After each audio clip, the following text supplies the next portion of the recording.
में नूर girls high school के नए भवन का उद्घाटन 9 अप्रैल 2017 को हुआ।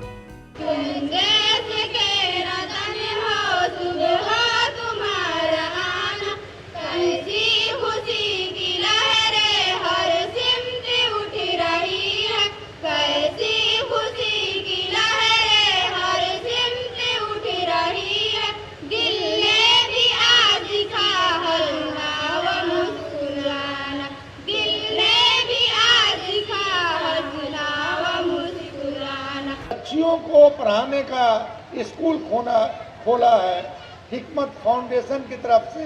गुल्ले साहब,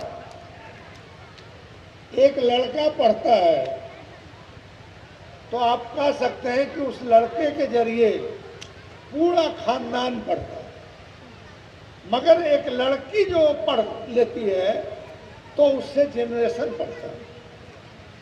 तो इसलिए अगर जनरेशन को पढ़ाना है तो लड़कियों को पढ़ाने की बेहद सख्त जरूरत है और उसके लिए जो है कदम आगे बढ़ाना चाहिए।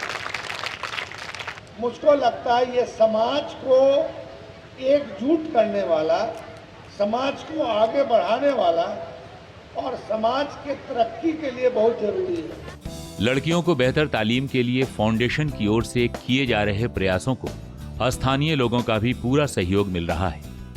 रायबारी महुआ में स्कूल भवन के लिए पंचायत के मुखिया हाजी शमशाद अली साहब ने स्वेच्छा से 1 एकड़ जमीन दान में दी है। इसी तरह अन्य स्थानों पर भी लोग इस नेक काम के लिए आगे बढ़कर फाउंडेशन का साथ दे रहे हैं।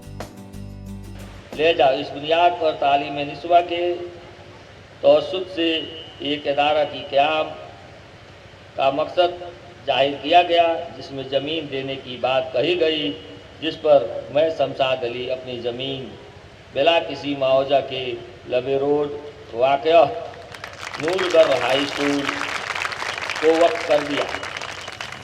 किशोरी सशक्तिकरण समारोह के दौरान क्षेत्र में महिला सशक्तिकरण की दिशा में सराहनीय काम कर रही संयुक्त राष्ट्र जनसंख्या कोष बिहार चैप्टर के कार्यक्रम संयोजक मोहम्मद नदीम नूर ने कहा कि बिहार में युवाओं की संख्या देश ही नहीं दुनिया में सबसे ज्यादा है। यदि बिहार की आर्थिक तरक्की के बारे में सोचना है तो यहाँ के किशोर किशोरियों को नजरअंदाज नहीं किया जा सकता। हम आज इनकी नींव मजबूत करेंगे तभी राज्य का भविष्य सुधरेगा। अगले 15 सालों में ये आबादी बढ़ के 45 से 46% हो जाएगी, जो कि ग्लोबली पूरे विश्व में इतनी बड़ी तादाद में युवा कहीं से नहीं आएंगे जितने बिहार से आएंगे। ऐसा मौका किसी भी ज्योग्राफिकल एरिया के लिए सिर्फ एक बार आता है।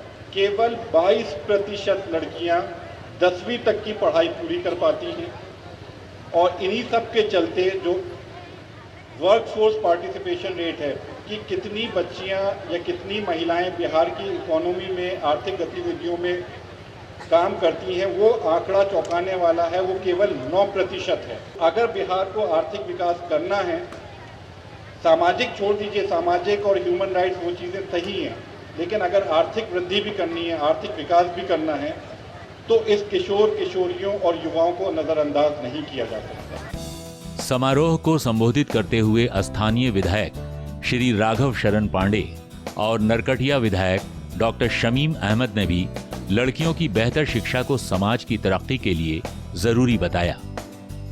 एक मुद्दा जो हमारे समाज के लिए काफी अहम मुद्दा है, हमारे देश के लिए अहम मुद्दा है, महिला सशक्तिकरण, किशोरी सशक्तिकरण, उसकी बात उठाई जा रही है।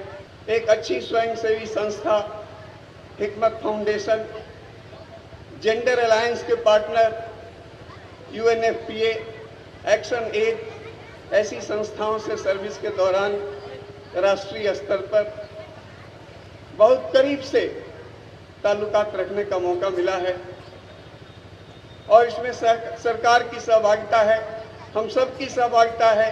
जो पढ़े लिखे हैं, जो नहीं पढ़े लिखे हैं, उनको भी लगना होगा, क्योंकि आज से 30-40 बरस पहले लोगों को खाने के लिए भी दिक्कत होता था, लेकिन आज वैसी हालत नहीं है।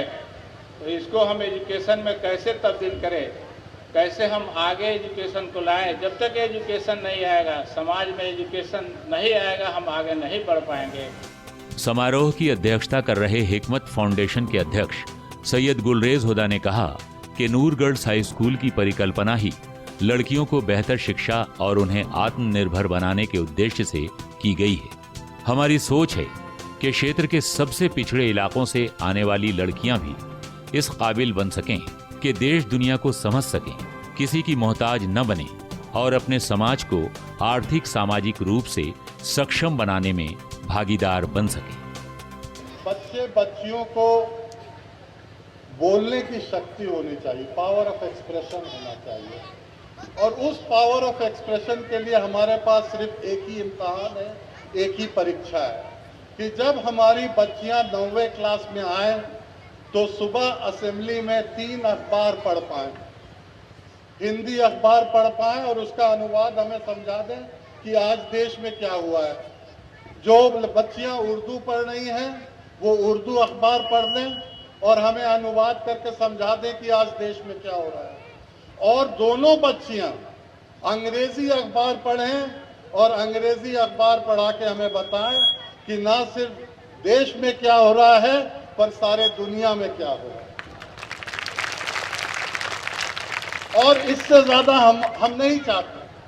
अगर इतना भी हमारी बच्चियां सीख लें कि 9वीं क्लास में खड़े होके किसी जबान में अपनी सोच आगे बढ़ा सके, अपनी बात आगे बढ़ा सके, बहस कर सके, अपनी मांगे आगे रख सके, मंत्री के सामने कह सकें कि हमें ये चाहिए, हम समझेंगे कि हम लोगों की उम्मीद आपकी शिक्षा पूरी हो गई।